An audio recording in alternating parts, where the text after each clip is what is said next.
क्या नेपाल में आई भयंकर बाढ़ के बाद अब एक और बड़ी तबाही दस्तक देने वाली है? क्या अगले सिर्फ 3 दिनों में पहाड़ों के बीच जमा पानी की एक विशाल झील अचानक फट सकती है? और अगर ऐसा हुआ तो क्या 1200 ओलंपिक स्विमिंग पूल जितना पानी एक साथ नीचे की ओर तबाही मचा सकता है? कहते हैं, मुसीबत कभी अकेले नहीं आती। नेपाल में पिछली बाढ़ की तबाही के निशान अभी मिटे भी नहीं हैं। कई इलाकों में लोग अपने घरों, अपनों और सामान्य जिंदगी की तलाश में हैं। लेकिन इसी बीच हिमालय की ऊंचाइयों से एक ऐसी खबर सामने आई है जिसने नेपाल के साथ साथ चीन की चिंता भी बढ़ा दी है।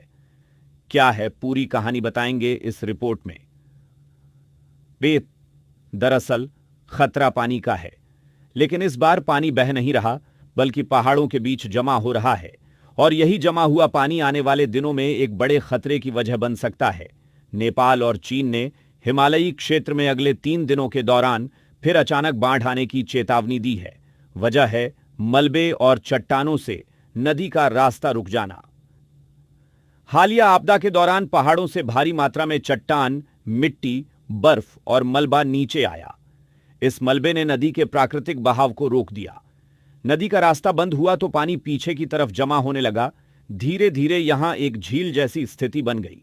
अब खतरा यह है कि अगर पानी का दबाव लगातार बढ़ता गया और मलबे से बनी यह प्राकृतिक दीवार कमजोर पड़ गई तो झील अचानक टूट सकती है।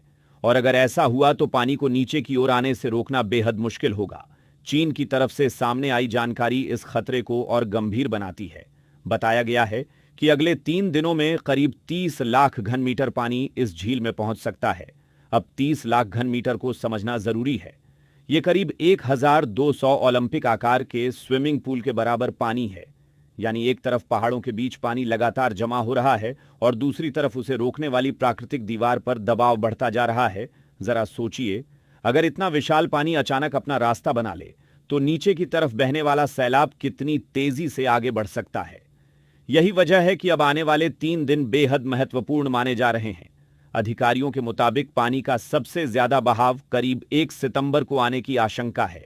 मतलब खतरे की घड़ी धीरे धीरे करीब आ रही है और इस खतरे की तस्वीरें भी सामने आई हैं। चीन के सरकारी प्रसारक CGTN की ओर से जारी हवाई तस्वीरों में एक जगह भारी मात्रा में भूरा पानी जमा दिखाई दे रहा है। पानी के अंदर पेड़ और झाड़ियां तक डूबी हुई नजर आ रही है।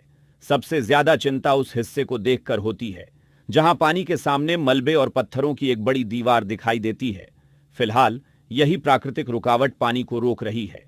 लेकिन सवाल है, अगर पानी बढ़ता गया तो क्या मलबे की यह दीवार उसका दबाव झेल पाएगी? यही चिंता अब सबसे बड़ी है। नेपाल प्रशासन ने नदी किनारे और निचले इलाकों के लोगों को सतर्क रहने और जोखिम वाले क्षेत्रों से दूर रहने की सलाह दी है।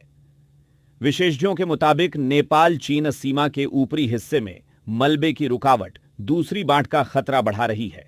दरअसल ग्लेशियर टूटने के बाद बर्फ, चट्टान और मिट्टी नदी में जा गिरी, जिससे अचानक फ्लैश फ्लड आई और भारी तबाही हुई। पहली आपदा के बाद अब दूसरी संभावित बाढ़ की आशंका इसलिए ज्यादा गंभीर है क्योंकि कई इलाके और रास्ते पहले ही कमजोर हो चुके हैं।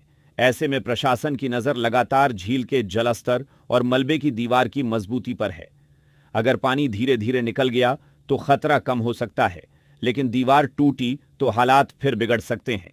लेकिन अगर अचानक रुकावट टूट गई तो यही पानी कुछ ही समय में तेज बहाव वाली बाढ़ का रूप ले सकता है और फिर खतरा सिर्फ झील के आसपास के इलाकों तक सीमित नहीं रहेगा।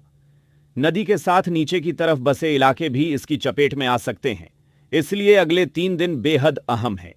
एक तरफ पहाड़ों के बीच पानी जमा हो रहा है, दूसरी तरफ उस पानी को रोकने वाली मलबे की दीवार है और तीसरी तरफ नीचे बसे लोगों की चिंता। अब सवाल सिर्फ ये नहीं है कि 30 लाख घन मीटर पानी झील में पहुंचेगा या नहीं। सवाल यह है कि अगर पहुंचा तो उसका असर कितना बड़ा होगा। क्या प्राकृतिक बांध पानी का दबाव झेल पाएगा? क्या पानी सुरक्षित तरीके से निकल जाएगा? या फिर 1200 ओलंपिक स्विमिंग पूल जितना पानी अचानक अपना रास्ता बनाकर एक और फ्लैश फ्लड को जन्म देगा?